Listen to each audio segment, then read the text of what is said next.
cam4.fr. Cam4.fr, le plus grand site de webcam live réservé aux adultes. 14h-16h, Brigitte Lahaie, Sud Radio. Bonjour à tous, nous sommes ensemble durant ces 2 heures et nous sommes sur Sud Radio. Alors normalement, un couple, c'est 2 êtres qui s'aiment et qui font l'amour. Sinon, ce sont deux copains, 2 amis, voilà. Et pourtant, il y a certains couples qui n'ont plus de relations sexuelles, mais qui restent ensemble, et c'est généralement pour d'autres raisons. Donc, je vous propose que nous examinions ensemble, en compagnie de notre sexothérapeute Philippe Arlin, quelle est l'importance de la sexualité pour qu'une histoire d'amour puisse durer. Parce que, quoi qu'on en dise, renoncer à la sexualité, eh bien, c'est quand même prendre des risques. Alors d'abord, c'est le risque que notre partenaire aille chercher ailleurs ce qu'il ne peut plus avoir chez nous. Mais c'est aussi renoncer à ce qui est cher, parce que je crois vraiment que les plaisirs de la chair, eh bien, sont essentiels à notre bien-être. Se toucher, c'est aussi être touché par l'autre, c'est mettre de côté tous les petits griefs du quotidien.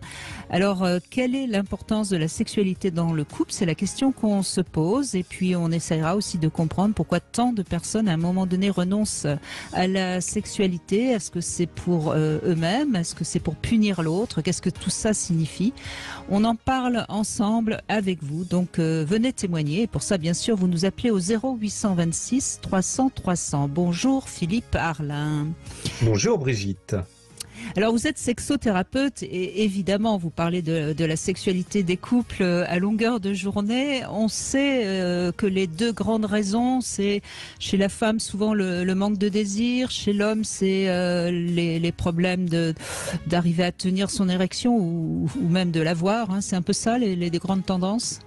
Oui, et pour les hommes on va rajouter le fait de venir vite aussi. L'éjaculation précoce est aussi une des raisons de consulter, mais la question qui nous réunit aujourd'hui est une question que j'entends quand même assez souvent dans mon cabinet, c'est-à-dire quand un des deux, parce que c'est pas toujours la femme, hein, quand un des deux est en perte de désir, voire avec une absence de libido, qu'en est-il du couple? Qu'est-ce qu'on fait?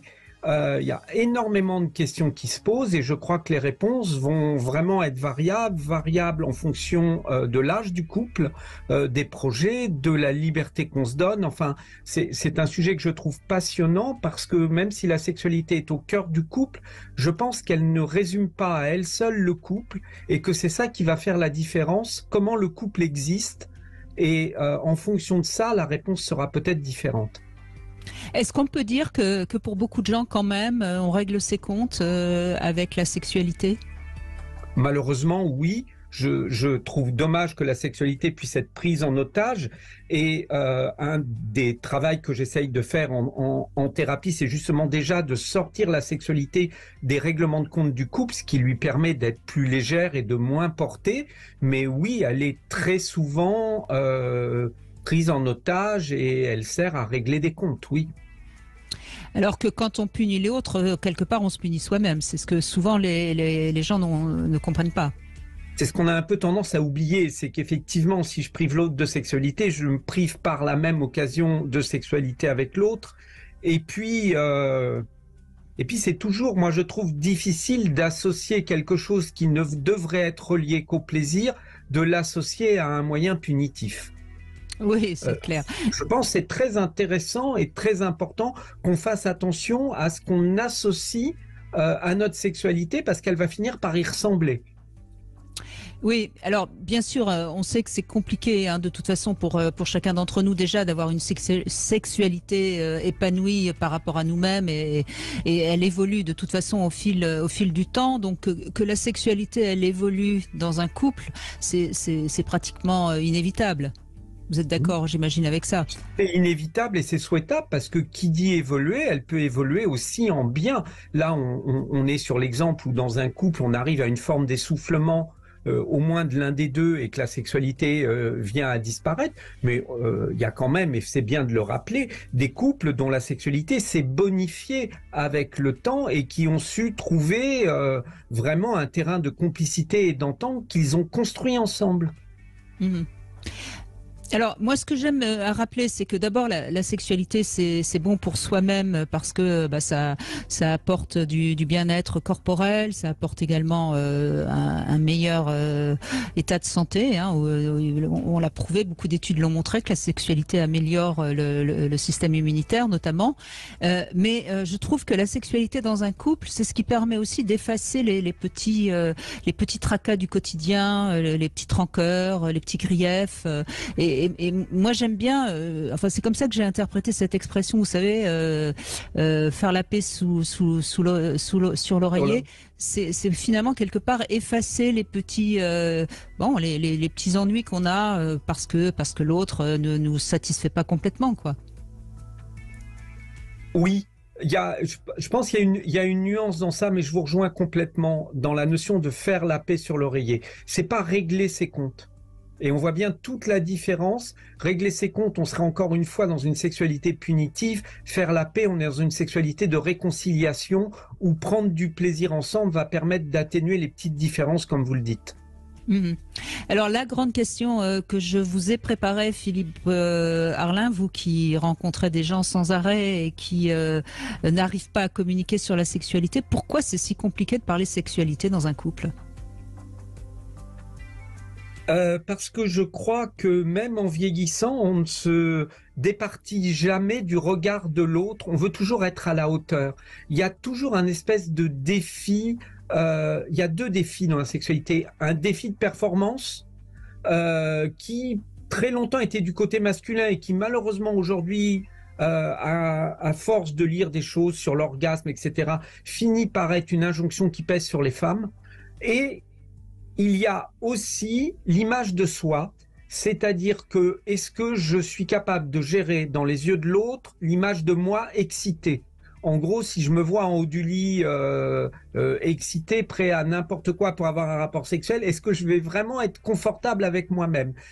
Voilà pourquoi parler de ça nous laisse toujours dans la peur d'entendre soit le regard de l'autre, soit le reproche de l'autre, soit une demande chez l'autre auquel on ne se sentirait pas prêt de répondre. Donc, on évite les questions qui fâchent.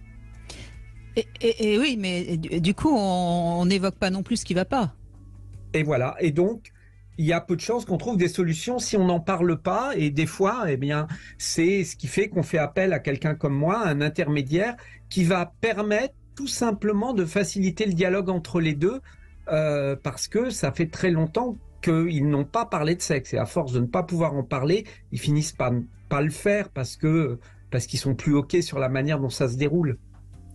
Et qu'est-ce que vous diriez, Philippe Arlin ? Est-ce qu'il faut parler de sexe vraiment ? Est-ce qu'il faut de temps en temps faire des allusions ? Est-ce qu'il faut en parler, pas devant des amis évidemment, mais est-ce qu'il faut en parler pendant le rapport ? Est-ce qu'il faut se donner un rendez-vous pour en parler ? Quel conseil vous donneriez ?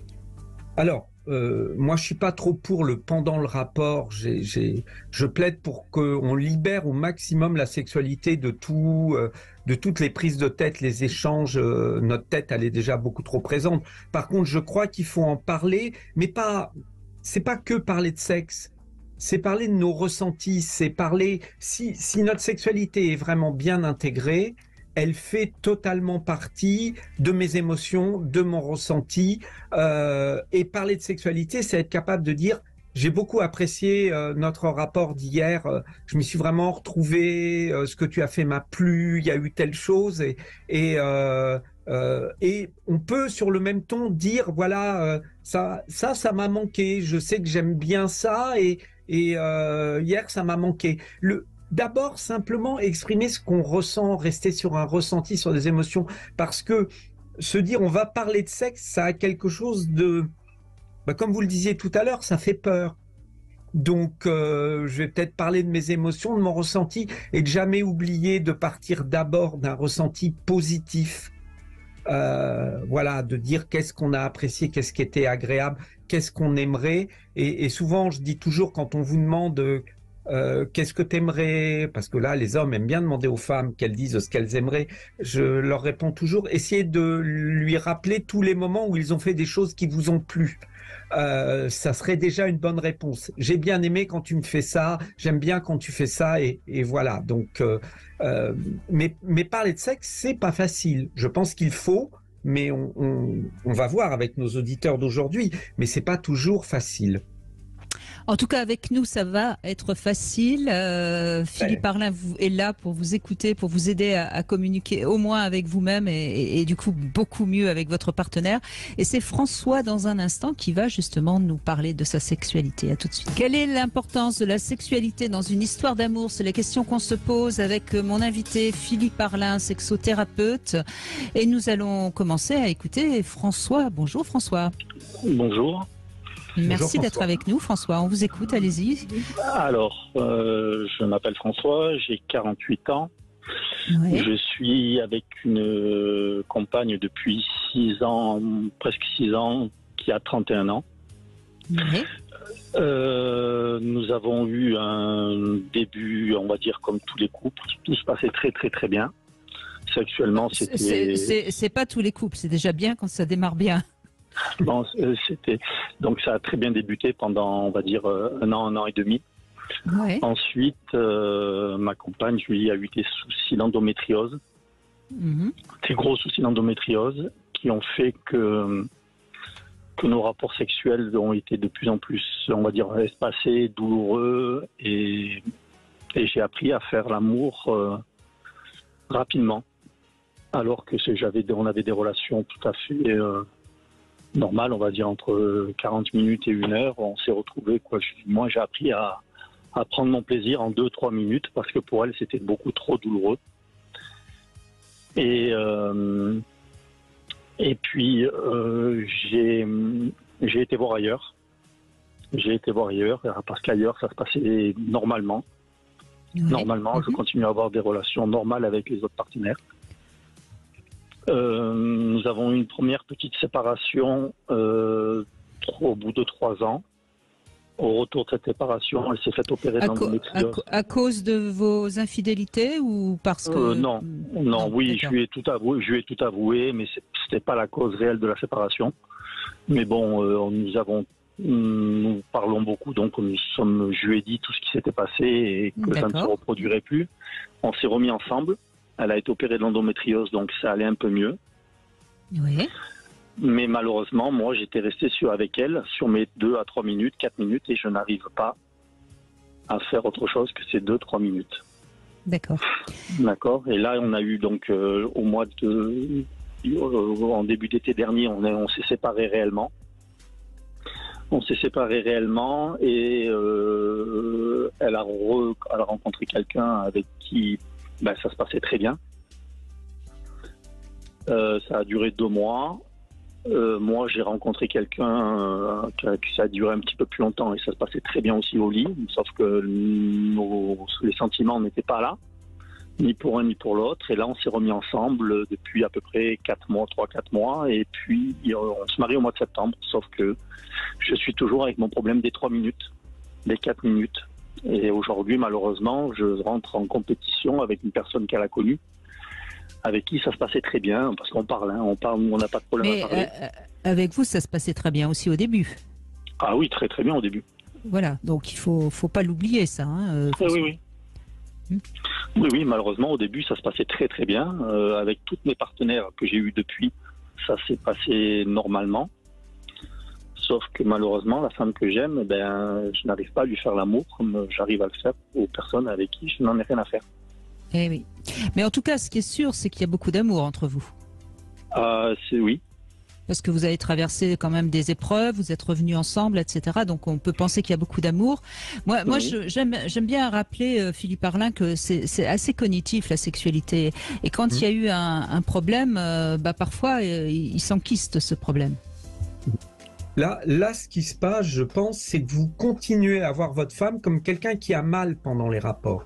C'est-à-dire que vous n'arrivez pas à être dans cette position. Alors le mot des fois choque, mais cette position d'égoïste, c'est-à-dire d'être là pour prendre votre plaisir et évidemment le partager avec elle. Vous êtes là en train, à partir du moment où c'est elle, tout de suite, il y a toutes vos alarmes qui s'allument. Faut faire attention, faut pas déranger trop longtemps, faut pas lui faire mal. Et tous vos réflexes de rapidité acquis au moment où c'était vraiment utile, parce qu'il ne faut pas que vous regrettiez qu'il y ait eu ça, ça a été une très belle adaptation de votre part, eh bien, vous n'arrivez plus à voir votre femme autrement. Vous n'arrivez plus à voir cette femme que vous avez désirée au début et avec laquelle vous disiez vous-même, il y avait des rapports de 40 minutes, 1 heure. Il y a vraiment, et ça c'est un travail que vous pouvez faire, mais souvent il faut être accompagné parce qu'il y a vraiment quelque chose de l'ordre du cognitif. Il faut arriver à apprendre à re-regarder votre femme comme vous regardez les autres femmes, c'est-à-dire avec vos yeux de désir. Sauf que François, il y a quand même une question fondamentale à vous poser et à lui poser, c'est est-ce qu'elle a envie que ça dure longtemps? Parce que vous en êtes certain, parce que c'est quand même curieux cette histoire d'endométriose qui tout d'un coup se déclenche au bout d'un an et demi que vous êtes ensemble. Vous savez à quel point j'attache une importance au... Oui, j'ai bien compris. Mais j'attache beaucoup d'importance au mot du corps, vous le savez peut-être, François. Et cette endométriose, pourquoi elle arrive soudain, au bout d'un an et demi que vous êtes ensemble, et pas avant de vous rencontrer ou un peu. Enfin, vous voyez, il y a quelque chose quand même qu'elle doit. Moi, à sa place, j'analyserais quand même quelque chose de ce côté-là. Et alors après, qu'elle ait envie que ça dure longtemps, et puis que quelque part, ça l'arrange que ça dure pas, parce que quelque part, elle vous punit de vos infidélités ou je ne sais quoi. Vous voyez, je crois qu'il faut pas négliger toute la part inconsciente qui se joue entre vous deux. Ah non, mais je sais très bien que le côté infidélité que je lui ai fait a joué énormément dans, je vais pas dire un dégoût, mais elle a eu des refus et je sais un mal-être par rapport à ça. Je le comprends tout à fait. Moi aujourd'hui, qui sait qu'elle a eu quelqu'un avec qui en plus ça s'est très bien passé. J'ai un mal-être en moi et je sais qu'elle elle a eu ce mal-être et je sais pas encore si elle a réussi à pardonner. Vous avez un mal-être quand vous êtes en elle, peut-être aussi quand vous êtes en elle, voyez, et donc on en ressort rapidement. Non. Enfin, je parle vraiment sur une question de l'ordre psychique inconsciente. Moi, je crois que vous avez vraiment besoin tous les deux d'aller vous faire aider pour essayer de vraiment percer l'abcès et vous dire tout ce que vous avez sur le cœur, parce que je pense que, je sais pas ce que vous en pensez, Philippe Arlin, mais je pense que cette histoire de sexualité qui fonctionne plus, elle est plus due à ce qui s'est passé entre eux, qui est pas réglé, enfin, il me semble, non? Il y a ça, et de toute façon, si on veut que le couple redémarre de zéro, parce que c'est la seule chance pour qu'il fonctionne, il faut que vous vous fassiez aider tous les deux, parce que effectivement, elle aussi, peut-être qu'elle n'a pas non plus intégré la fin de cette endométriose. Elle a besoin, comme le dit Brigitte, peut-être de comprendre pourquoi c'est venu se manifester au cœur de votre couple. Enfin, il y a plein de questions qui, tant qu'elles vont pas être résolues, vont peser sur les rapports sexuels que vous allez avoir tous les deux. Vraiment, faut percer l'abcès, François. Il faut que vous puissiez vous dire des choses du fond du cœur. Mais elle a du mal. Elle a du mal à me parler réellement de tout ça. Raison de plus pour aller voir quelqu'un qui va forcément faciliter la parole. Voilà, exactement. Vous pouvez même consulter Philippe Arlin par Zoom si vous voulez, qu'importe, mais allez voir quelqu'un. C'est indispensable là, parce que ensemble vous allez. On a l'intention de le faire, mais c'est vrai que, étant un grand fidèle de votre émission à une époque de ma vie, hier il m'a pris l'idée de vous appeler pour essayer de me venir en aide, parce que je savais pas exactement ce qu'il fallait faire, parce que je suis allé voir des psychologues, je suis allé voir des psychiatres, et la psychologue, je suis pas tombé sur quelqu'un de très réceptif en face de moi, et je me sens un peu aujourd'hui perdu, quoi. Parce que c'est vrai que dans notre vie de tous les jours tout va très bien, on a une entente superbe, on a de l'amour, on se marie en septembre, mais c'est vrai qu'après pour le côté sexuel, aujourd'hui j'ai peur, j'ai mes craintes, j'ai beaucoup de craintes. Elle, Mais moi, j'ai beaucoup de crainte. vous avez raison, parce que si vous n'êtes pas satisfait, si vous continuez à ne pas y arriver avec elle, vous risquez de retourner voir ailleurs. Ce sera trop tentant. Et là, ça pourrait mettre votre couple vraiment en danger. C'est important que vous retrouviez une sexualité qui vous convient à tous les deux, mais faut être sûr aussi que de ce qu'elle a envie, elle. Parce que si elle parle pas beaucoup, elle dit peut-être pas tout. Voyez, et c'est pour ça que je crois que vous n'en sortirez pas seul. Allez vraiment, allez voir quelqu'un, mais tous les deux. Hein. C'est important. D'accord. Merci beaucoup. Merci beaucoup. Merci à vous. Merci, Philippe François. Arlin, on fait une petite pause et puis on va retrouver un sujet qui moi me passionne avec Philippe Hoffman, l'animal familier et l'importance que ça a pour les ados. Eh bien, Philippe Arlin, nous allons retrouver notre Sexy News Philippe Hoffman qui va nous parler des chiens, des chats, des hamsters, des serpents, des souris et je ne sais quel autre animal, peut-être aussi des adolescents. Bonjour Philippe Hoffman. Bonjour Brigitte, bonjour Philippe. Oui, Bonjour, alors en Philippe. fait, comme la chronique pourrait être très longue, j'ai préféré la découper en deux parties. Ce que je vais faire aujourd'hui, je vais vous dire un petit peu qu'apportent les animaux familiers aux ados de façon générale. Et la fois prochaine, je vous parlerai justement de toutes ces bestioles D'accord. qu'on aime tant, les chevaux, les chats, les chiens, les hamsters, etc. Et, euh, et donc, voilà, je vais faire comme ça. Alors, c'est vrai que ça fait des millénaires, en fait. Vous savez qu'on vit avec toutes sortes d'animaux familiers en dehors des animaux domestiques. Les chiens, les chats, les lapins, les hamsters, les oiseaux, les chevaux, bien sûr. Ça a toujours été proche de nous depuis des milliers d'années. Et puis, c'est devenu des membres à part entière des familles, hein, des personnes, quoi. On y est très attaché. Leur perte nous bouleverse et comme tous les autres deuils, ça réveille plein de choses chez nous qui sont douloureuses. Donc, euh, pour les adolescents comme pour les enfants, c'est des compagnons extraordinaires. D'abord, ils accompagnent des pans de l'enfance ou de l'adolescence, donc c'est important. Ils partagent la vie de ces enfants et de ces ados qui sont en train de changer. Et ce sont comme des amis, des frères, des sœurs, même des parents idéaux. Enfin bon, c'est parfois aussi un petit peu une forme de miroir, des alter-ego. Ils ont la même sensibilité, hein. Ils sont hypersensibles, ces animaux, donc au moindre dérangement, les jeunes, eux aussi, ils hurlent, les bêtes, elles aboient, elles feulent, elles hennissent. Comme les animaux aussi, ils s'énervent pour un rien. Les chevaux se cabrent au moindre bruit, les chats tourbillonnent et cassent des objets, les chiens pleurent, enfin bon. Il y a une sensibilité qui est vraiment partagée. Et il y a autre chose aussi, c'est que dans cette sensibilité, les animaux, ça leur permet de retrouver des besoins affectifs fondamentaux qu'ils sont en train de perdre un peu, comme le toucher, le caressage, que l'ado n'ose plus demander à ses parents, et parce qu'il les met à distance. Donc, il y en a qui ne supportent même pas qu'on les frôle, hein, mais avec leurs animaux, ça s'atténue et ils les caressent volontiers. D'ailleurs, les animaux familiers peuvent s'approcher, renifler, se frotter, même les lécher sans déclencher de rejet, alors que si vous buvez dans le même verre que celui de vos parents, vous avez l'impression d'être intoxiqué, quoi. Donc,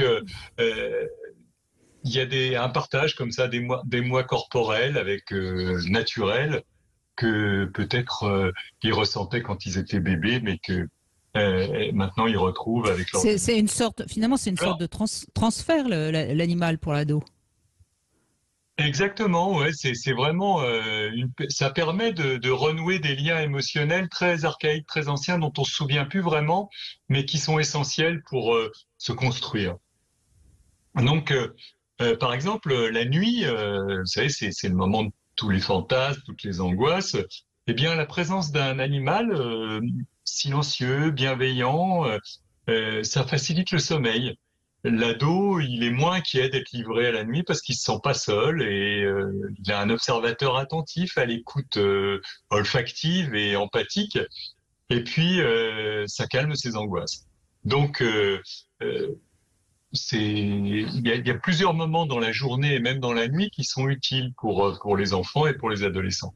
Par exemple, ce qui est utile aussi, c'est de pouvoir jouer avec des êtres qui, eux, n'ont pas vraiment beaucoup grandi, alors que soi-même, on est en train de se transformer. Donc, on peut aboyer, ronronner, hennir, faire des cabrioles, tous ces jeux que l'on s'autorisait enfant et puis qu'on s'autorise plus vraiment quand on devient ado parce qu'on a peur du regard des autres. Justement, ce regard de l'animal est incroyable. Il est chaleureux, il est franc, il met tout de suite en confiance. C'est un regard, d'ailleurs, c'est un regard que toutes les bêtes ne partagent pas avec les êtres humains. Il n'y a que les animaux familiers et quelques animaux sauvages qui le font, mais c'est absolument unique. Mais dans ce regard, on sent bien une connexion immédiate. Et ils sentent la détresse, le mal-être. Ils observent leurs compagnons humains avec une forme d'empathie et ils ressentent les choses les plus intimes. Ça aide beaucoup les plus fragiles à reprendre confiance en eux. Et c'est un échange très très fort, très intense.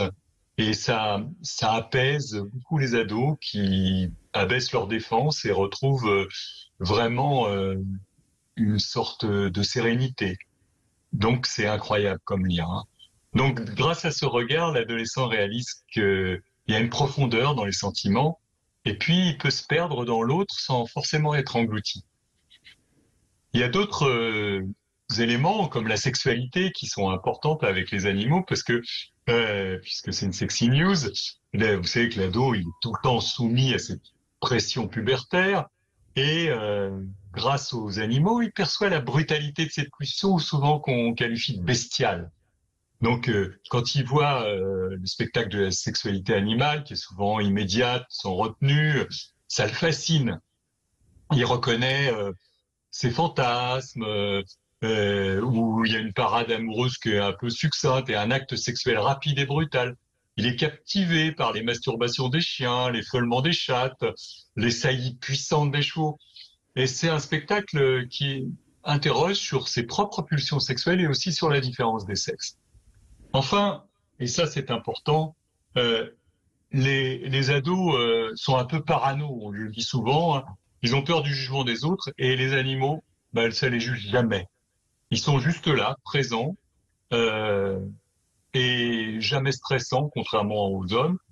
Et donc, ils éloignent un petit peu tous les dangers potentiels qui pourraient arriver. C'est donc des protecteurs incroyables, qu'ils soient des gros chiens ou des petits chats, peu importe. C'est comme ça qu'ils les identifient. Alors, il y a beaucoup de choses qu'on pourrait dire là-dessus, mais il y a des bienfaits. Les relations entre les ados et les animaux sont multiples et évidents. Ça favorise aussi la responsabilité.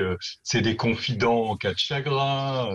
C'est aussi le ressenti d'une angoisse que ressentent les parents quand ils risquent de les perdre, qu'on leur vole, qu'ils aient un accident, etc.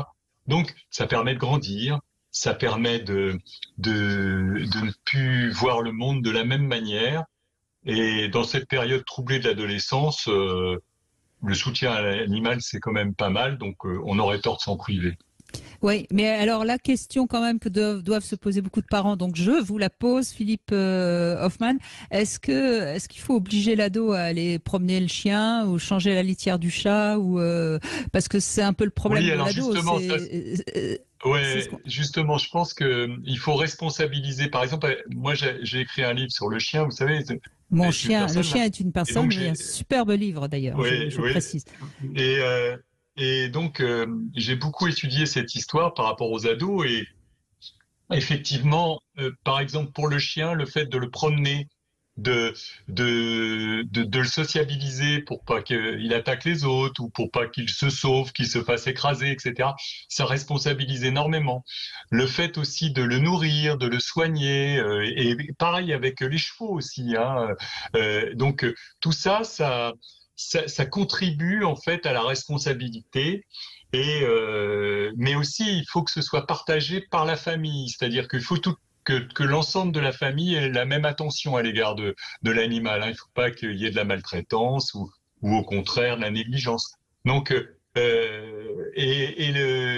Du coup, les ados et même les enfants, ils se sentent responsabilisés, se sentent beaucoup plus matures, hein, grâce aux soins et à l'attention qu'ils apportent aux animaux familiers, parce qu'en fait, ce sont des êtres vulnérables et sensibles, comme eux, qui ont besoin, s'en occuper. Oui, et qui ont besoin de nous. Ce que je trouve intéressant aussi dans ce que vous dites, Philippe Hoffmann, c'est que finalement l'animal recrée du lien dans la famille. Exactement. Ça, c'est important, surtout dans toutes les familles sont difficiles, enfin où il y a des séparations, des recompositions, et puis aussi à un moment où l'adolescent lui sent que il faut mettre de la distance et se séparer. Mais il y a une ambiguïté, vous savez, il faut à la fois lâche-moi, mais me quitte pas, quoi. Oui. En tout cas, c'était tout à fait intéressant. Philippe Arlin, je vous laisse réagir à ce que nous a dit Philippe Hoffmann. Moi, ça m'intéresse beaucoup parce que j'ai pas eu la chance d'avoir des animaux étant adolescent, donc j'ai partagé le plaisir des animaux que je ne cesse de partager aujourd'hui que à l'âge adulte. Et moi, j'ai vraiment manqué de ce que Philippe décrit. J'ai vraiment manqué à ce moment-là, pendant mon développement d'ado, de cette complicité d'avoir un animal, quel qu'il soit. Moi, ça a toujours été les chats, mais ça aurait pu être un autre animal. Mais d'avoir cette complicité m'a manqué parce qu'effectivement, il fallait la trouver ailleurs. Et chez les êtres humains, c'est plus compliqué, hein. Ouais, voilà, exactement ça. Il y a trop d'enjeux avec l'humain. C'est la simplicité de la communication avec l'animal est quand même extraordinaire. En tout cas, je me suis rattrapé depuis. Eh oui, et c'est pas moi qui vais dire le contraire. Merci beaucoup Philippe Hoffmann. Je rappelle ce livre formidable, Le chien est une personne, c'était aux éditions Albin Michel. Je pense qu'on doit encore pouvoir le trouver. Si ça vous intéresse, n'hésitez pas.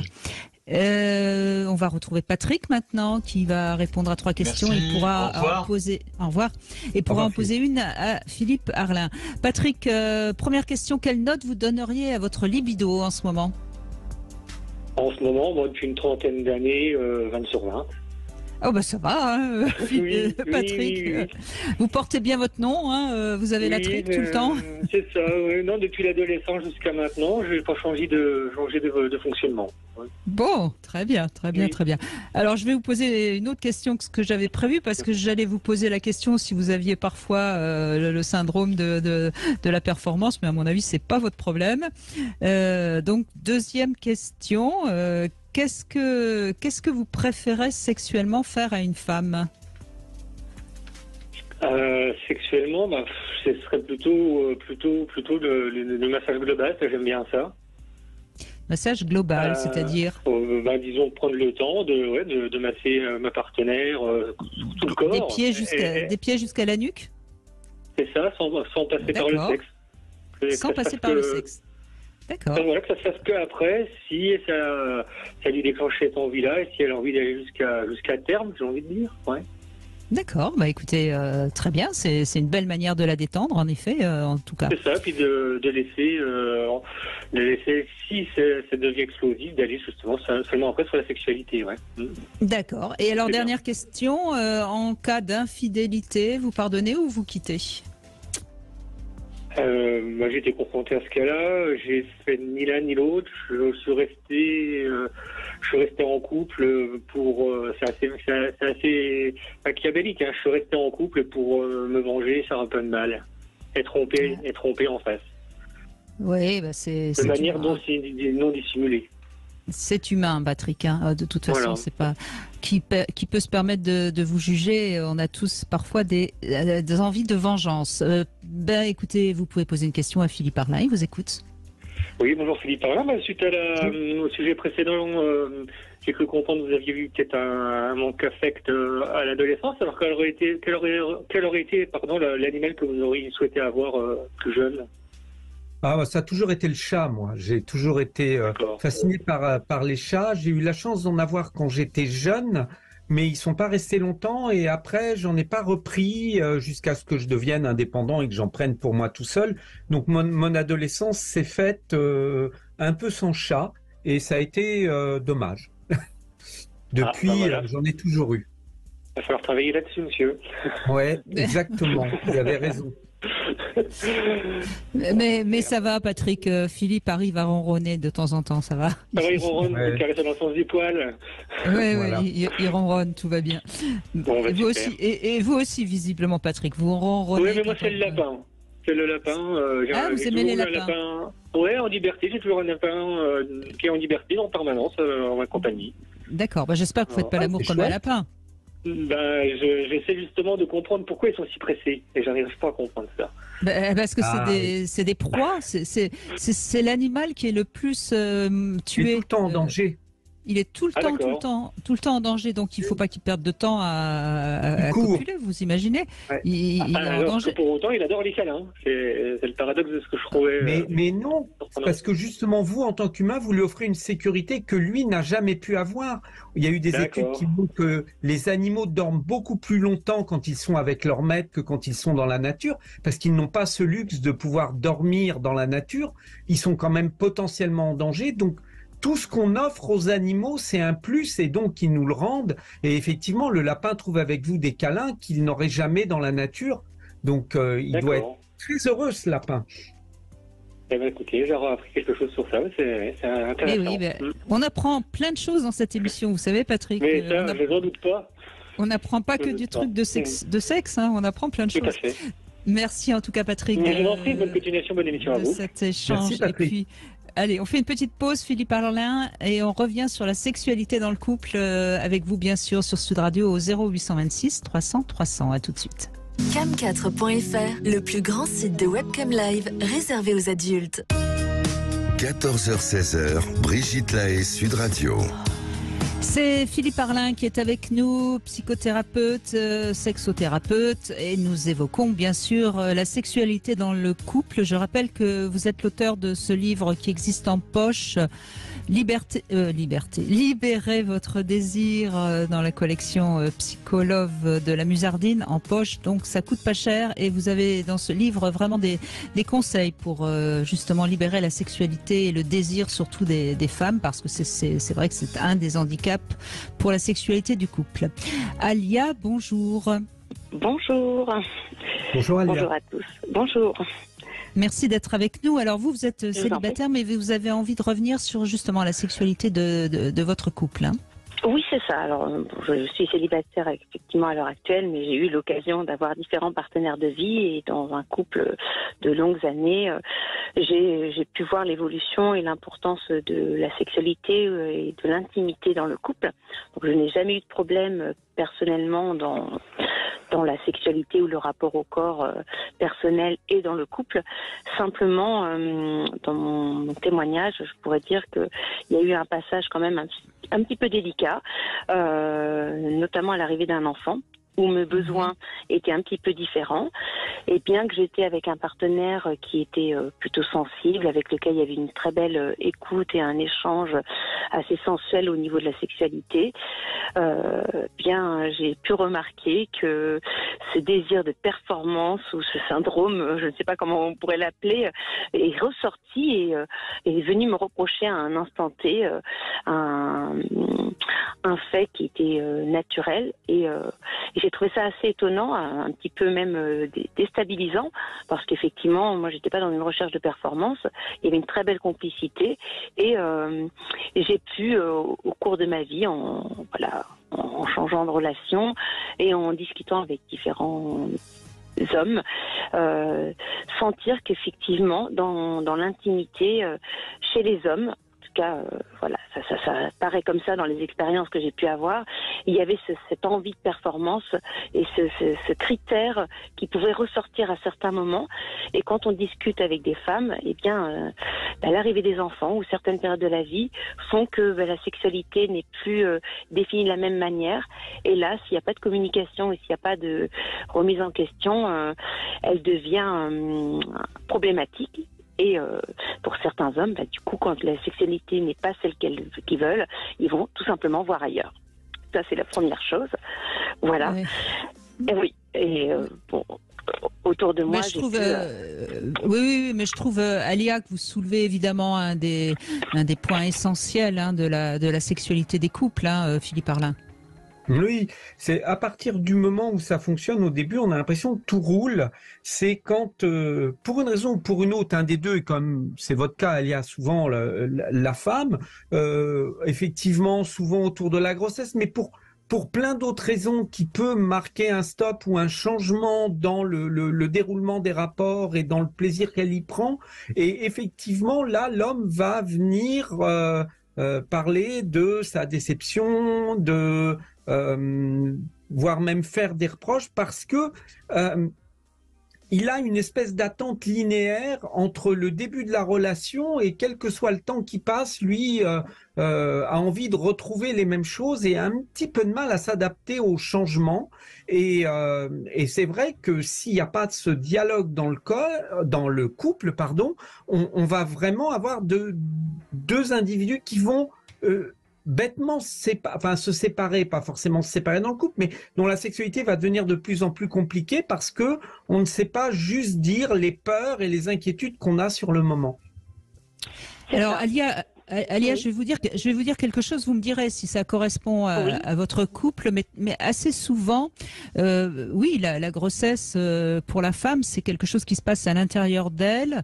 L'accouchement est quand même une expérience initiatique essentielle qui donne aussi une sorte de sentiment de puissance à la femme. Et ensuite, d'une certaine manière, je dirais, elle a moins besoin de s'accaparer le pénis de son partenaire, elle vivra plus la sexualité d'une manière interne. Et quant à l'homme, très souvent, parce que justement la femme est devenue mère, ça le renvoie quand même aussi à sa relation à sa mère, parfois même de manière assez difficile, puisqu'on sait que par exemple, c'est souvent après la naissance des enfants que des hommes deviennent violents, hein, donc c'est quand même quelque chose qui peut être particulièrement intéressant à comprendre. Et puis l'homme, de ce fait, il a encore plus besoin de montrer sa puissance et donc d'être performant. Et c'est ça qui me semble-t-il, n'est pas suffisamment élaboré dans les couples à l'arrivée des enfants. Est-ce que ça vous parle, ce que Moi, je suis entièrement d'accord et je pourrais juste corroborer sur le fait que les hommes d'une autre génération, un peu plus jeune, sont très différents et en discutant là-dessus, je pense qu'il y a vraiment un travail de prévention à faire auprès des familles, auprès des personnes qui vont avoir des enfants, parce que si on écoute la parole des hommes qui peuvent se libérer sans être entendus, jugés, etc., effectivement, il y a ce problème de communication, il y a ce rapport à l'autre, sa place, et très souvent, elles se rediscutent et en tout cas, ils ne comprennent plus leur place, ils ne comprennent pas forcément ce que vit la femme. Et à ce moment-là, alors il y a des cas, des exceptions, mais je constate que les générations plus jeunes sont différentes. C'est-à-dire que les pères qui sont impliqués aujourd'hui ont vécu la grossesse différemment, vivent leur relation avec leur femme différemment, et du coup les couples sont différents. Et je pense que le vrai cœur du problème, c'est ce rapport à l'intimité, ce rapport à l'autre qui doit se rejouer, se redéfinir. Et pour moi, plutôt que de dire que le couple, la sexualité soit le ciment, c'est le rapport et l'intimité qu'on peut trouver et dont la sexualité fait partie, mais qui doit s'étendre un peu plus loin pour faire face à toutes les variations que la vie nous propose, parce qu'elle n'est pas linéaire, justement.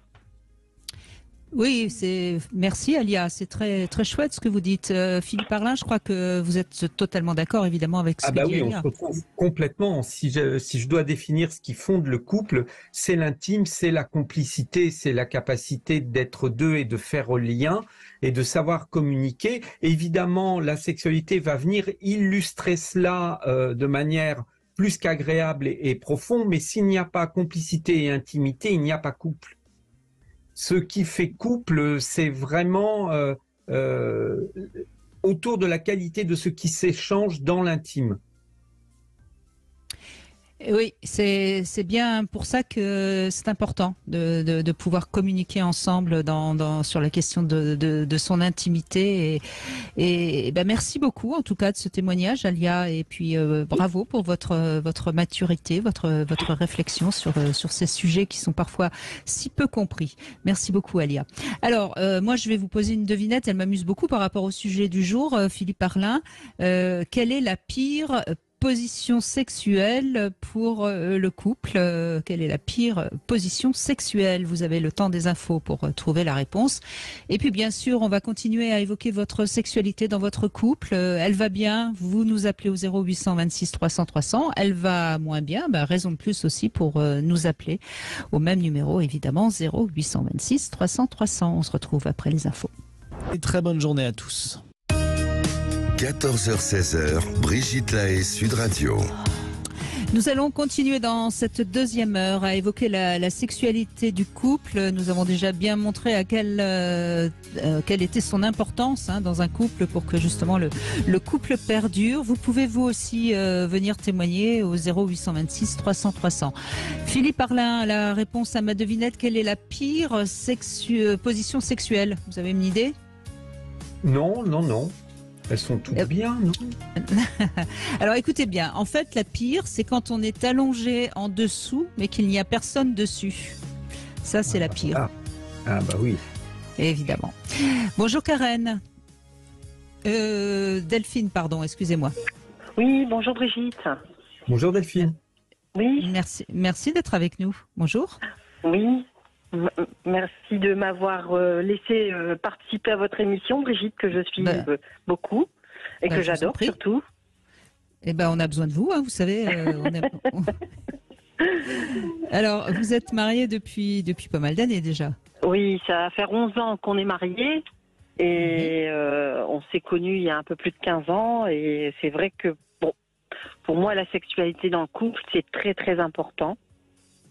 Donc c'est vrai que ça a été au début, on a eu un démarrage dans notre couple très fusionnel, très passionnel et très charnel.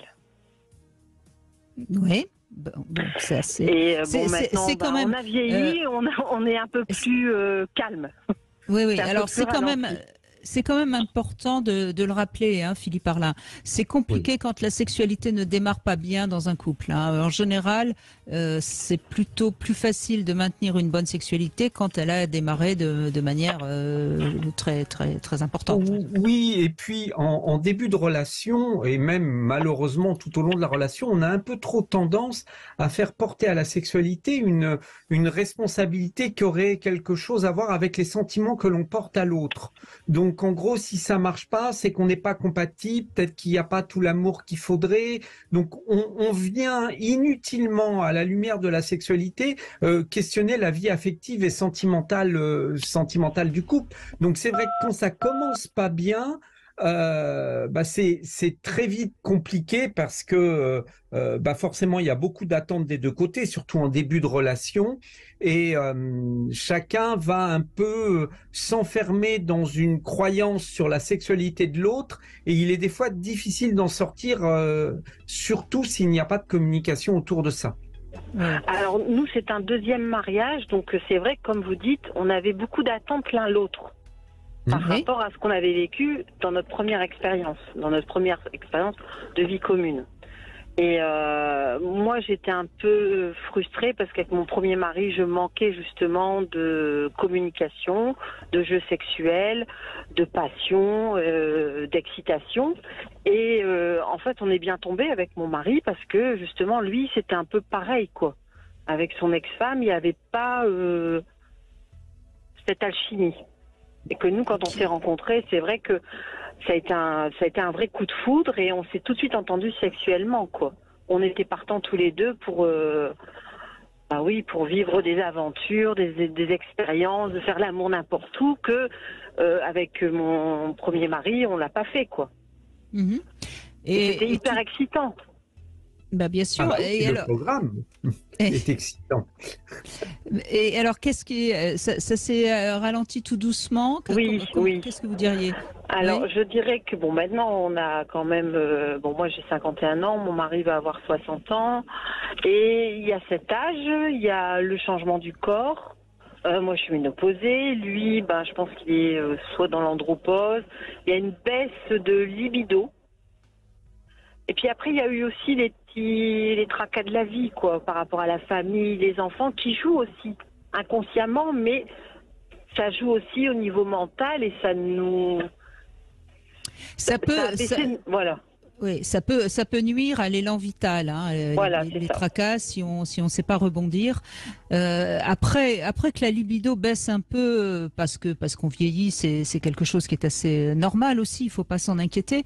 Ce qu'il faut quand même vérifier toujours, c'est si vous êtes pas laissé avoir par l'habitude et que à force de ne pas mettre la sexualité avant le reste, ça finit par ne plus lui laisser de place. Oui. Après, est-ce que l'âge joue pas aussi? Vous pensez? Mais Alors, l'âge joue forcément.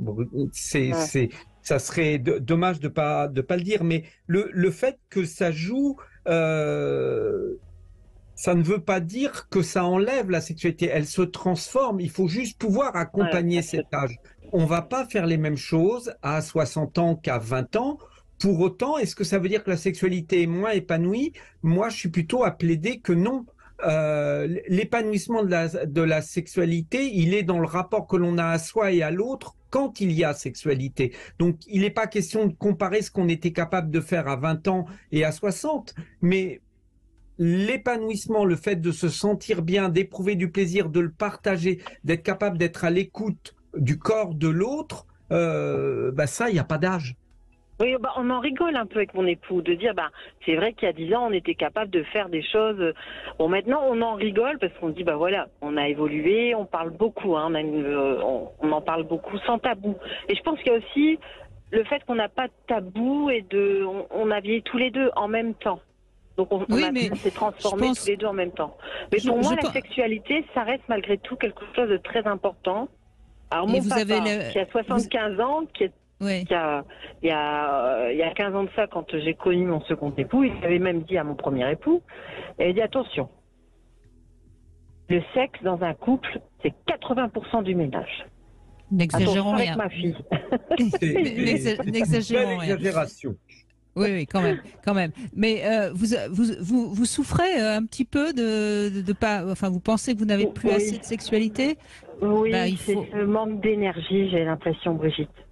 Alors, est-ce que c'est un manque d'énergie dans le couple ou est-ce que c'est vous qui avez le sentiment de manquer un peu d'énergie? Est-ce que c'est pas la même chose? Je pense qu'il y a les deux. J'ai l'impression que c'est bon. Moi, je me sens ménopausée, mon corps qui se transforme, le chamboulement avec les hormones. Ça fait beaucoup en tant que femme à gérer.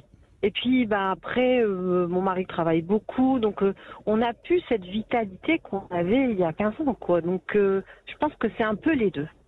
Alors, il est important quand même de comprendre que on va, en effet, 50 ans, c'est un âge assez crucial, et c'est plutôt 60 d'ailleurs pour les hommes, parce qu'en effet, il y a la ménopause, il y a souvent aussi le fait que les enfants sont devenus grands, on peut peut-être aussi devenir grand-mère. Enfin, il y a plein de choses qui vont se passer. Mais c'est à vous aussi de. Moi, j'aime bien l'expression de la ménopause qui est un second printemps, et c'est à vous de trouver une autre manière de vous voir en tant que femme, parce qu'il vous reste encore des tas de merveilleuses années. Mais pour ça, il faut pas essayer de comment dirais-je de rester jeune, quoi. Voilà. C'est une autre manière d'accueillir sa féminité. Je crois que ça, c'est vraiment important. Le corps parle un autre langage après la ménopause, mais ça ne veut pas dire qu'il ne parle pas. Il faut pas, je dis toujours, faut pas essayer de retrouver les anciens mécanismes, les anciennes choses qui fonctionnaient, parce qu'il est possible qu'après la ménopause, les choses se passent différemment. Mais le plaisir, il est là, il faut justement partir à l'exploration, et c'est dans ce sens-là que c'est un nouveau printemps, parce que ce qui pousse, c'est pas ce qu'il y avait avant, c'est nouveau, mais il faut être à l'écoute de son corps et aller explorer. Et si on n'explore pas, on pourrait, à tort, penser qu'il y a quelque chose qui s'est arrêté, et je crois que c'est une erreur. En tout cas, nombreuses sont les patientes que j'ai accompagnées et qui ont réussi dans leur ménopause à trouver la voie du plaisir et de l'épanouissement vraiment. Et pour les hommes? Alors, je reviens. Pour les hommes. Oui, mais on va revenir sur votre compagnon ensuite. Mais pour vous, ce qu'il faut vraiment que vous entendiez, c'est qu'il faut être plus dans la sensation, dans votre ressenti et dans vos sens, que dans le désir de plaire et l'excitation qui viendrait de l'autre, voyez. Et c'est en ça que je trouve que... Et d'ailleurs, les jeunes hommes qui aiment les femmes mûres, c'est ce qu'ils aiment chez les femmes mûres de 50 ans, parce qu'elles sont justement très accueillantes. Vous voyez ce que je veux dire? Bah oui, Donc, ce manque de... Enfin, se lâcher prise et puis avoir autant de tabous, quoi.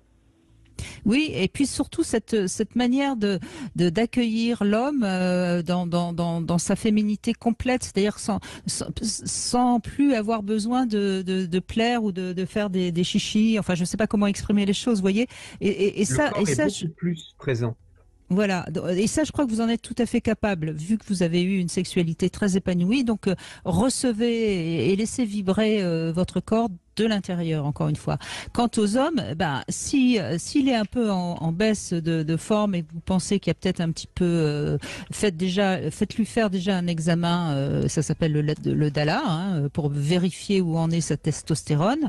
Et puis, il peut aussi prendre des petites choses qui vont le rebooster, surtout s'il travaille beaucoup. Et puis, il faut peut-être aussi qu'il prenne conscience que 60 ans, c'est le moment de ralentir un tout petit peu, parce que l'énergie qu'on met au travail, on la met plus pour soi, vous voyez.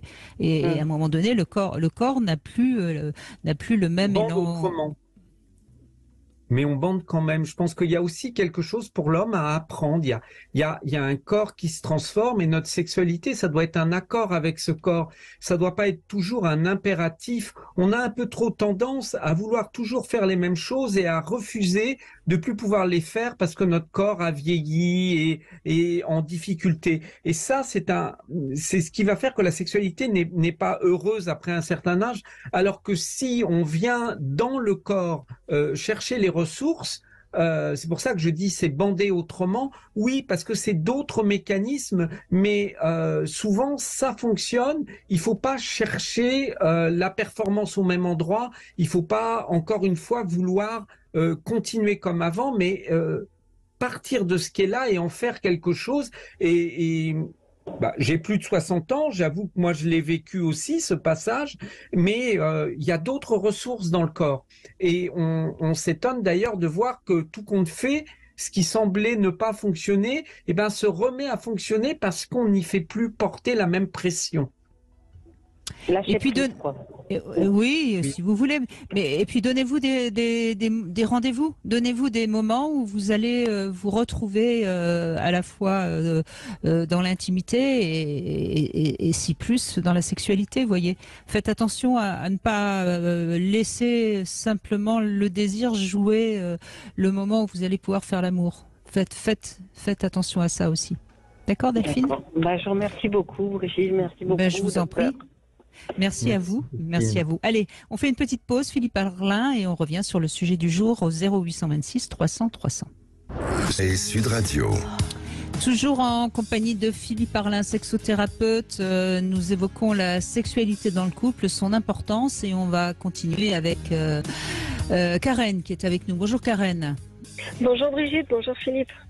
Bonjour Karen. Merci de m'accueillir. Mais je vous en prie, vous êtes ensemble depuis 4 ans. Oui, j'ai été longtemps, donc c'est un recouple, j'ai été longtemps mariée et là je suis avec quelqu'un depuis 4 ans.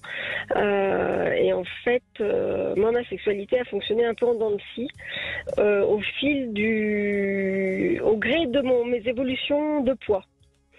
Et je me sens moins désirable, moins sexy, moins tout ce qu'on veut quand je prends un peu de poids et davantage en fait à partir du moment où effectivement je suis sur mon poids de forme, je me sens mieux dans mon corps et de ce fait je me sens mieux dans la relation de couple et dans la relation sexuelle.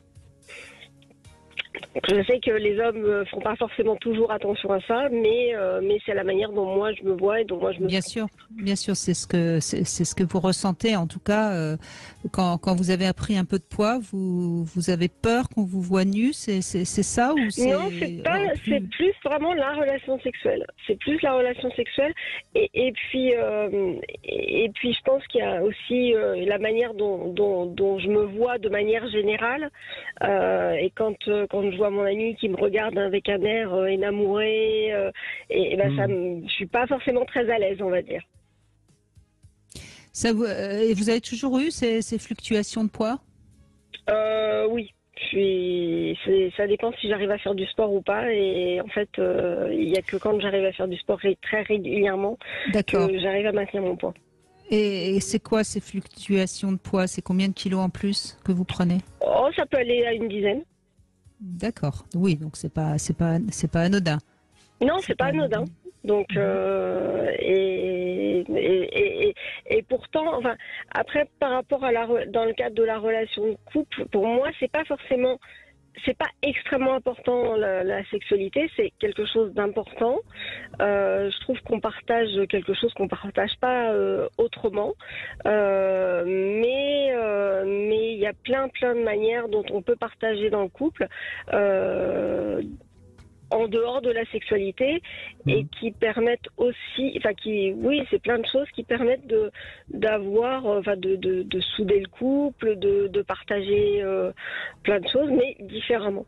Ça peut être, partager sur une expo, une balade en bord de mer, enfin voilà, c'est... Bien sûr, mais c'est quand même pas la même chose. Alors Karen, je vous pose une question qui va peut-être vous surprendre ou qui va peut-être vous interpeller. Et si cette prise de poids avait un rapport avec votre sexualité? C'est-à-dire? C'est-à-dire. Et si cette prise de poids était due à quelque chose qui n'est pas réglé par rapport à votre sexualité? Ah, c'est possible. Vous voyez, parce que vous témoignez, vous mettez les deux en relation. Donc moi, forcément, j'ai tendance à penser que si vous les mettez en relation, c'est qu'il y a forcément un lien qui, pour l'instant, n'est pas du tout conscient chez vous, mais qui mériterait d'être pris en compte, parce qu'à ce moment-là, vous allez libérer et votre prise de poids et votre sexualité. C'est possible. Je pense pas honnêtement que ce soit le seul motif, la seule raison, mais ça peut en faire partie. On peut le penser, oui. Philippe Arlin, qu'est-ce que vous diriez? Oui, moi je dirais qu'il y a forcément un lien sur, en gros, qu'est-ce qui se passe dans votre vie quand quelque chose commence à prendre du poids en vous. C'est pas juste l'arrêt du sport. Je pense que ça ne suffit pas. Que le sport permette, quand vous vous y remettez, de retrouver votre poids de forme, ok. Mais ce qui est intéressant, c'est que vous vous penchiez sur qu'est-ce qui s'est passé dans le mois ou les 2 mois avant mon début de prise de poids. Puisque forcément, la prise de poids, elle s'accompagne d'une manière de manger différente, d'une manière de prendre soin de soi différente. Et c'est peut-être là qu'il y a une réponse à trouver, et ça passe aussi par la sexualité. Qu'est-ce qui dans le fait d'être désirable, que ça se passe bien, qu'est-ce qui devient difficile ou plus difficile à ce moment-là, et il y a une forme de refuge qui se construise dans la prise de poids? Oui, il faut que j'y réfléchisse, effectivement. Quand vous avez un peu trop de poids et que quand même vous faites l'amour, parce que ça arrive, oui. Est-ce que vous avez le même plaisir? Je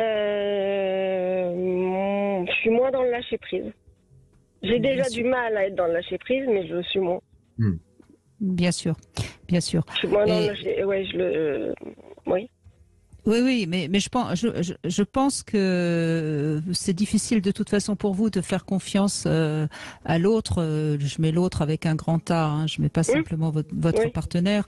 Il y a une protection souvent dans la prise de poids qui est une protection d'ordre affectif. Hein. Je pense que ça vaudrait le coup parce que de toute façon c'est pas bon pour vous, c'est pas bon pour votre morale d'être sans arrêt en train de faire le yo-yo. Ça abîme aussi un peu l'estime de soi, de prendre du poids sans arrêt alors qu'on n'a pas envie. Bon, si vous aviez envie d'être ronde, la question ne se poserait pas. Vous voyez, je pense que ça vaut le coup. Ça vaut le coup d'essayer de comprendre à partir de quel âge vous avez commencé à prendre du poids. Qu'est-ce que ça peut... Ça parle de vous? Oui. Je dirais que ça date de très longtemps, ça date du début de ma vie de femme. J'ai perdu ma maman très tôt, alors est-ce qu'il y a un lien ou pas, j'en sais rien. Et en plus, j'ai appris, alors j'ai bientôt 52 ans, mais j'ai appris à presque 50 ans que j'ai un test de HOMA qui est très limite, donc ça n'aide pas non plus. Donc c'est vrai que déjà physiologiquement, j'ai tendance à ce que mon corps gère de manière un petit peu particulière la nourriture. Donc j'ai jamais été anorexique ni quoi que ce soit, et je suis pas non plus dans des phases de boulimie ou quoi que ce soit parce que je mange correctement, je fais attention à ce que je mange, etc. Mais jusqu'à présent, on va dire, la seule manière que j'ai eue sur les périodes où j'arrivais au niveau du timing à aller très régulièrement au sport, c'est vraiment sur ces moments-là où. Et puis je pense qu'en plus il y a aussi ce que permet de délivrer l'activité physique. Et l'endorphine, etc. Et ça me booste. Bah oui, en fait. Mais le sexe aussi. Hein. Le sexe permet ça, justement. Vous voyez.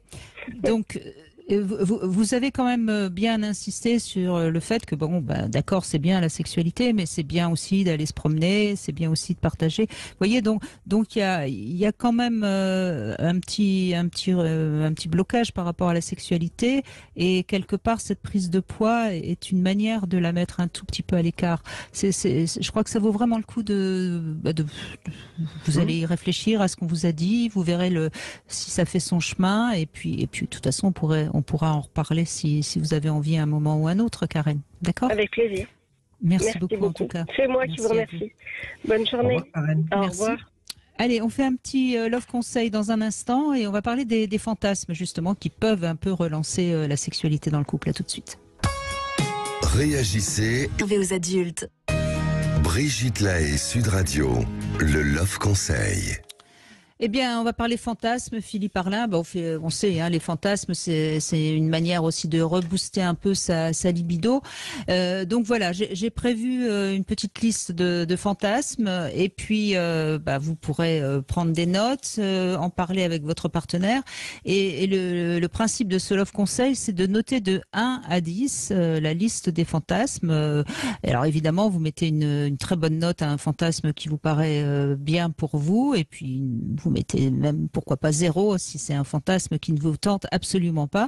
Et puis ensuite, vous comparez vos deux notes. Hein. Donc vous faites évidemment la liste séparément. Alors voilà ce que j'ai trouvé comme fantasme. Vous pourrez en rajouter si vous voulez, Philippe Arlin. Alors j'ai trouvé un fantasme d'abord très romantique, hein, faire l'amour au clair de lune, c'est chouette. C'est pas mal quand même. Hein. Faire l'amour avec une personne du même sexe que soi.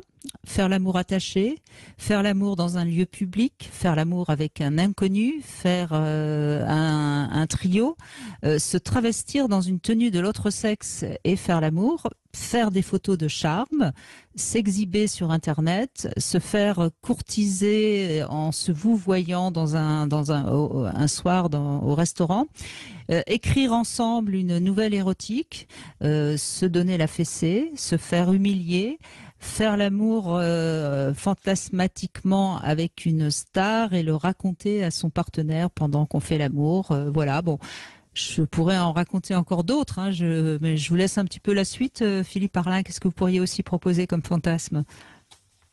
Moi, j'aime bien l'idée de, sans être forcément avec une star, mais de s'imaginer avec quelqu'un d'autre et de raconter. Je trouve que, faire...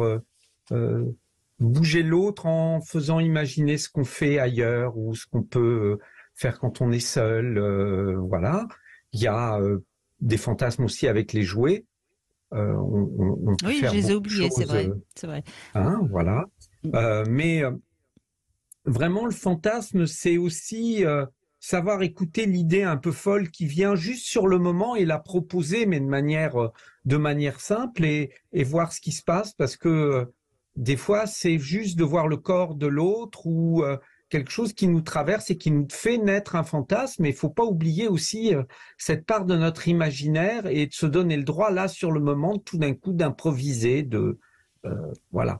Donc, tout ce que vous donnez comme élément, ça peut être de se travestir, ça peut être d'utiliser des jouets, de se raconter des histoires, mais voilà, de se sexualiser autrement.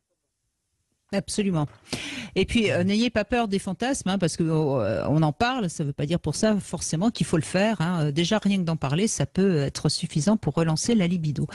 Demain, on sera avec Jean-Charles Bouchou. Voilà un sujet intéressant. Nous allons évoquer la religion, la spiritualité et quelle est leur importance dans notre sexualité. Est-ce qu'on peut s'accorder sans être dans la même optique, dans la même religion, par exemple? On en parle avec Jean-Charles Bouchou demain. Charlotte, bonjour. Bonjour Brigitte et bonjour Philippe Arlin. Bonjour Charlotte. Donc vous êtes en couple depuis 20 ans. Eh oui, presque, oui. Au bout d'un moment, on compte plus les années, je crois. On prend des chiffres ronds. Oui, c'est ça. Bah, c'est déjà pas mal, hein, 20 ans. Oui, c'est pas mal, hein, c'est pas mal. Voilà, du coup, avec des hauts et des bas, comme chez tout le monde, et puis avec cette notion de désir qu'il faut toujours un peu raviver, qu'il faut, sur lequel il faut être un peu aiguisé, on va dire, ne pas le laisser s'endormir trop. Voilà, nous, la plus grosse période de perte de désir pour moi, ça a été vraiment après l'arrivée de nos 2 enfants. Et voilà, en fait, je m'en suis très vite rendu compte, hein, bien sûr, et ça me convenait pas du tout. Ça convenait pas à mon conjoint, bien sûr, mais surtout, ça me convenait pas à moi d'être aussi. Je me sentais vraiment vide, absente. Je sentais qu'il y avait plus de connexion dans cette énergie-là. Bien sûr, mais c'est aussi un peu normal. Hein. D'abord, c'est quand même très fatigant, hein, des tout bébés, surtout si vous les avez eus de manière assez rapprochée. Oui, et puis ensuite, peut-être que vous les avez allaités. Et puis de toute façon, tout ce que vous donnez à votre bébé, c'est quand même un peu de la libido, certes pas sexuelle, mais c'est quand même de la libido. Donc on n'est pas, ça se multiplie pas. Hein. Bien sûr, alors après on était tous les deux conscients que ça allait pas revenir comme les premières années, évidemment, dès les premiers mois. Mais voilà, quand au bout d'un an, 1 an et demi, ça revient pas forcément très simplement. Enfin, moi, ça m'a pas convenu. Je me suis dit qu'il fallait vraiment mettre un coup de pied dans la fourmilière et faire quelque chose, hein, bien que mon conjoint faisait exactement tout ce qu'il fallait pour que je me repose, je veux dire, j'avais aucun souci par rapport à ça. J'ai repris l'activité professionnelle et tout, tout repartait comme avant, sauf ça, moi j'avais plus du tout de cette énergie-là, mais pour lui comme pour personne d'autre, hein. Vraiment ça a été le sujet qui était autour de la table, c'était voilà, est-ce que tu n'as plus envie de moi ou est-ce que tu n'as plus envie de personne? Et en l'occurrence, j'avais plus envie de personne. Et ça m'allait pas du tout. Je me suis dit, c'est pas possible. Moi qui n'ai jamais eu de soucis par rapport à ça, j'ai toujours eu les yeux qui allaient vers les autres aussi, parce que voilà, il n'y a aucun problème. Oui, mais ce qui est bien, Philippe Arlin, déjà, c'est que Charlotte s'en est rendu compte et a eu envie que ça bouge. Hein. C'est ça. Et puis vous l'exprimez très clairement, Charlotte. Vous êtes vraiment face à quelque chose de nouveau. C'est-à-dire que là, vous inventez pas. Il n'y a pas l'envie, il n'y a pas le contact, il n'y a pas le truc. Et le fait de tirer la sonnette d'alarme, c'est déjà un petit peu résoudre le problème, parce que je dis toujours, c'est un peu comme si dans nos priorités, la sexualité qui trouvait une place jusqu'à présent, là, depuis qu'il y a les enfants, elle est remplacée et il y a d'autres priorités et on finit par laisser le dossier sexualité sous la pile. Donc, si on s'en alarme, ça veut dire que déjà, on va chercher le dossier et qu'on se dit qu'est-ce qu'on peut faire pour que ça reste un sujet qui nous réunit au moins régulièrement. Et je pense que déjà, il y a 50% du travail de fait. Tout à fait. Après, voilà, c'était vraiment l'idée de... Moi, j'aurais pas supporté de m'endormir dans cette situation et de me reposer sur le fait que, bon, ok, je suis maman maintenant, donc j'ai plus besoin de ça.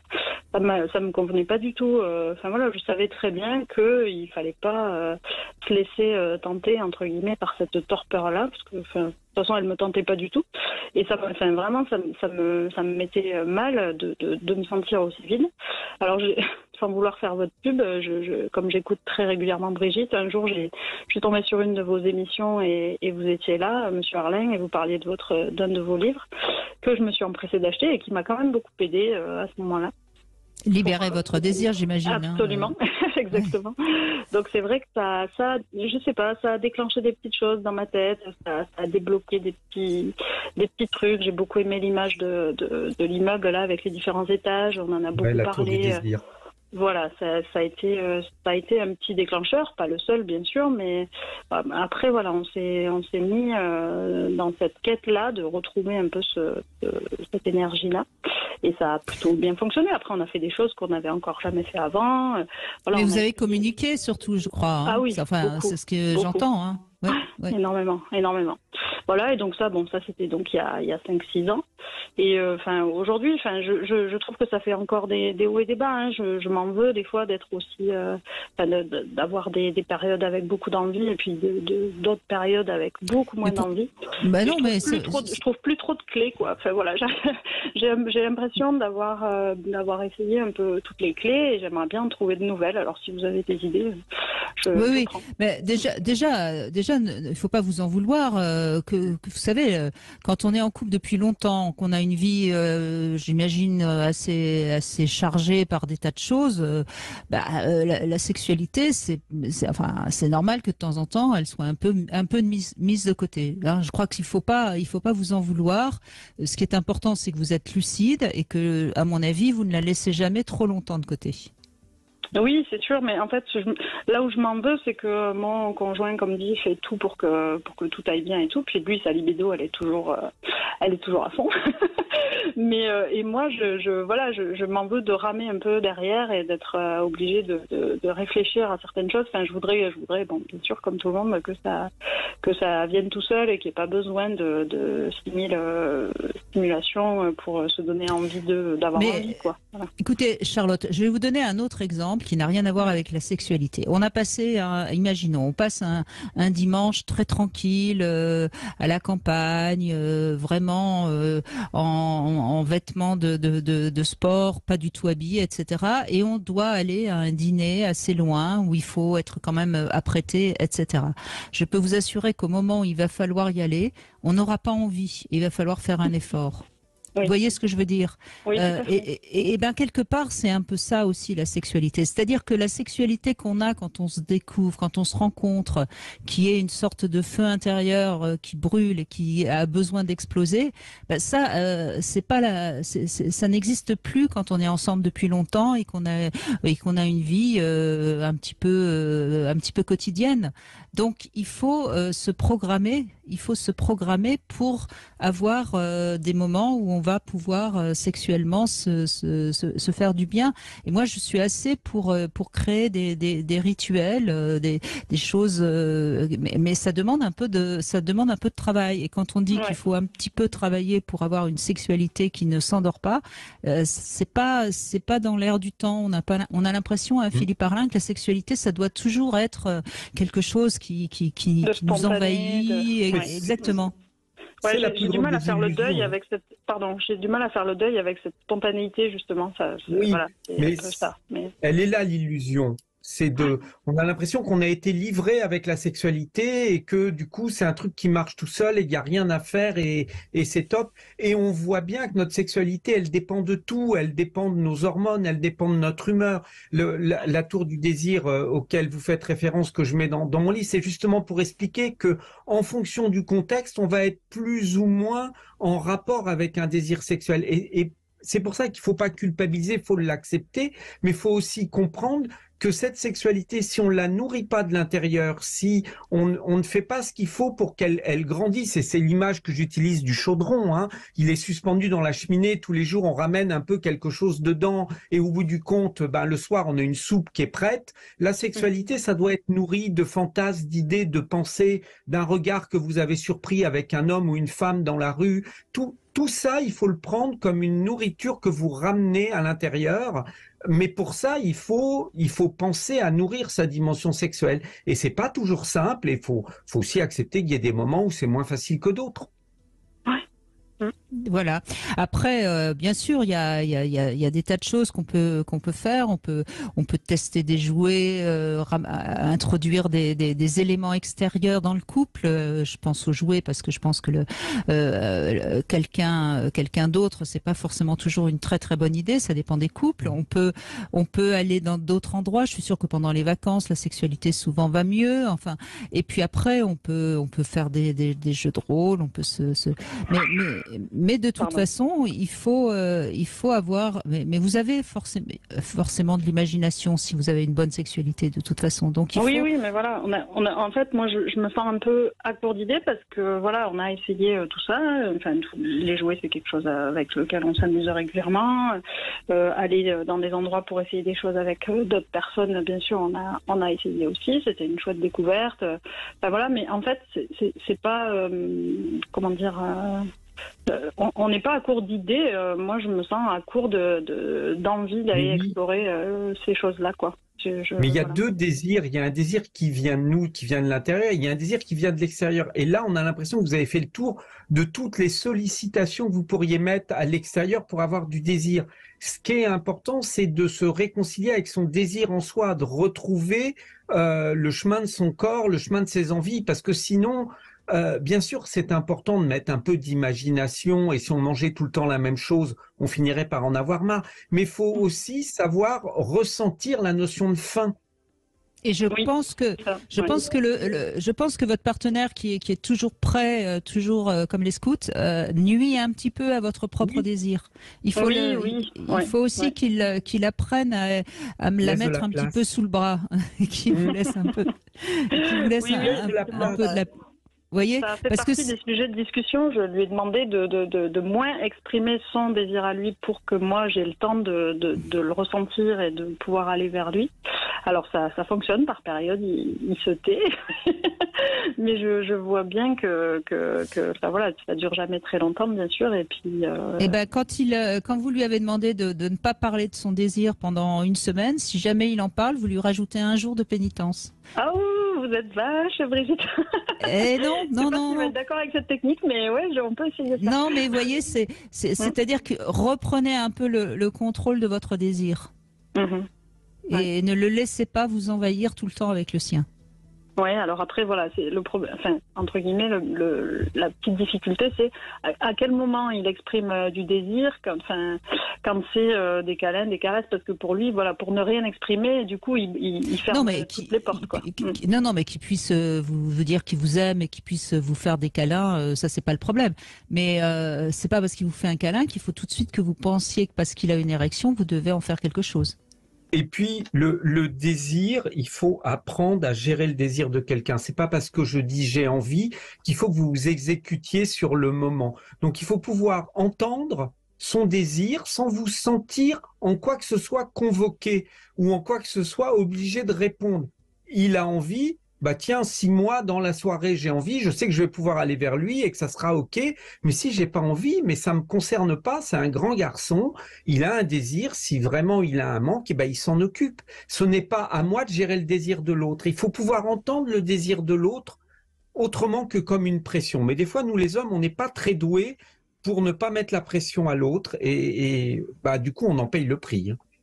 Exactement, je crois que c'est vraiment ça le sujet dans votre couple. Merci Charlotte, en tout cas, merci beaucoup. On fait une petite pause et c'est Laurence qu'on retrouve, Philippe Arlin. Réagissez Sud Radio. Philippe Arlin, sexothérapeute, est avec nous et j'ai l'impression que Laurence va pouvoir conclure à notre place. Bonjour Laurence. Bonjour Philippe, bonjour Brigitte. Je ne sais pas si je vais conclure, mais je vais élargir le champ. C'est-à-dire que, comme je l'expliquais hors antenne, je ne comprends difficilement cette espèce de surfocus mis sur la sexualité, parce que pour moi, la sexualité... Le bien-être terrestre repose sur deux choses, c'est gourmandise et galipette. Mais l'un n'étant pas plus fort que l'autre. C'est-à-dire, quand je dis gourmandise, ça peut être la nourriture, les plaisirs intellectuels, les bons films, etc. Et je trouve très très conventionnel d'estimer que le plaisir galipette doit se limiter à se satisfaire dans le couple. C'est-à-dire que parfois, vous êtes à la maison, vous n'avez pas envie de cuisiner, bon, ben, très bien, monsieur va manger ailleurs. Et puis brutalement, pour la question de la sexualité, il faudrait impérativement que vous répondiez vous-même à son désir. Et ben voilà, je ne comprends pas la chose. Je ne comprends pas ce surinvestissement. Moi je n'ai pas d'énormes besoins sexuels, mais j'ai un énorme plaisir à débattre politique, à aller voir des films, avec mon mari avec qui je suis depuis 30 ans, et puis voilà. Mais reste, alors quand il a un désir galipette, vous le laissez aller voir ailleurs ? Ça peut arriver, mais je peux aussi faire l'effort de la même façon que je fais l'effort de cuisiner quand je suis claquée, ou qu'il fait l'effort de cuisiner quand il est claqué, je peux faire l'effort. Et ce n'est pas dramatique de se forcer un petit peu. C'est pas non, mais moi j'ai dit que vous pouviez tout à fait faire la conclusion à ma place. Donc Laurence, je vous reçois 5 sur 5. Voilà. Donc Charlotte, qui était là juste avant, détends-toi. Ce n'est pas grave. Voilà. Mais c'est ça, c'est que on a l'impression que sur la sexualité, il y a une espèce de mission qui retombe sur les épaules de l'autre, c'est sa responsabilité de répondre à notre désir. Et j'ai juste envie de dire, mais faut faire une pause, là, faut respirer, faut se détendre. Et oui, c'est pas si grave que ça. Je dis pas qu'il faut pas en parler, et je ferais pas ce métier si je pensais pas que c'est important. Mais je crois qu'on l'aggrave inutilement. Absolument d'accord. Mais oui, mais parce qu'il y a tellement de gens qui sont pas à l'aise dans leur sexualité ou qui mettent des enjeux autres que juste le plaisir d'avoir du plaisir ou d'en donner ou d'en recevoir. Ou qui n'ont pas été éduqués à la frustration aussi, Brigitte. Ah, ça c'est vrai. Ben, il faut pas oublier que pendant des siècles, c'était à la femme d'accomplir le devoir conjugal. Pour beaucoup d'hommes, ça reste encore un petit peu ancré dans leur gène. Ils ont des gros besoins. On a presque l'impression qu'on va mettre leur vie en danger si on ne répond pas à leurs désirs. Il faut que nous, les hommes, on fasse un effort pour relativiser et mieux gérer notre frustration. Et je pense qu'on en bénéficiera tous. Oui, je suis d'accord. Et je crois que ça, il faut que les femmes l'entendent. Les hommes ont souvent des pulsions plus fortes, plus envahissantes que nous. Mais c'est pas pour autant qu'on est obligé de les satisfaire. Ou alors si on le fait, c'est parce qu'on a envie de le faire ou on a envie de lui faire plaisir. Qu'importe, hein, Laurence. Oui. Puis, j'ajouterais aussi que pendant des siècles, il y a eu des cocottes et des lupanards quand même. Donc le problème s'est résolu peut-être autrement qu'au sein du couple. Voilà. Oui, ça c'est clair que on va. Mais bon, c'est pas pour autant que les hommes ne vont plus voir les prostituées, même si c'est interdit aujourd'hui. Hein. Ça c'est encore un autre débat. Et il y aura, et quoi qu'on en dise, parce que moi je me souviens, il y a une bonne dizaine d'années, Philippe Arlin, on évoquait qu'il faudrait peut-être plus de prostituées pour les femmes, etc. Ça n'a jamais tellement bien marché, même si ça existe certes, mais ça n'a rien à voir avec. C'est clair. On n'en parle pas, ça existe, mais c'est invisible. C'est très invisible, absolument. Bah écoutez, merci Laurence, parce que je crois que vous avez, enfin, je l'avais dit, hein, vous êtes d'accord, Philippe Arlin, qu'est-ce qu'on mais moi, c'est tout à fait OK avec ça. C'est très important la sexualité, mais ça n'est pas vital. Oui, en même temps, ne plus avoir du tout de sexualité, si c'est un accord des deux partenaires, bon, pourquoi pas, hein, après tout. Mais il faut en parler. C'est pas quelque chose qui doit s'imposer. On ne doit pas imposer à l'autre de ne plus avoir de sexualité. Il faut ça se discute. Ça va dans les deux sens. Absolument. Merci beaucoup, Laurence. Et puis, continuez les plaisirs de la gourmandise et de la galipette. Voilà. Absolument. Et voilà. Et merci pour ce mot que vous avez remis au goût du jour, galipette. C'est un très joli mot. Voilà. J'appellerai peut-être un jour un de mes animaux familiers galipette. Hein. Ce serait joli, Philippe Arlin. Ça sonne bien. Il va falloir attendre l'année des G alors. Oui, il faut attendre l'année des G. On est d'accord. Bon, merci Philippe Arlin. Je crois qu'on a bien avancé sur le sujet. Merci à toutes celles et ceux qui ont témoigné. Je rappelle que vous pouvez vous procurer ce livre Libérez votre désir de Philippe Arlin. Il est en poche à la collection, chez la Musardine. Vous avez également écrit un joli livre sur ça s'appelle Sexuellement incorrect, hein, je crois, sur les questions de genre qui sont très à la mode mode aussi. C'est un livre qui était assez avant-gardiste. Je tenais également à le signaler. Tout de suite, vous retrouvez C'est votre avenir et demain, on sera avec Jean-Charles Bouchou. On évoquera sexe et religion.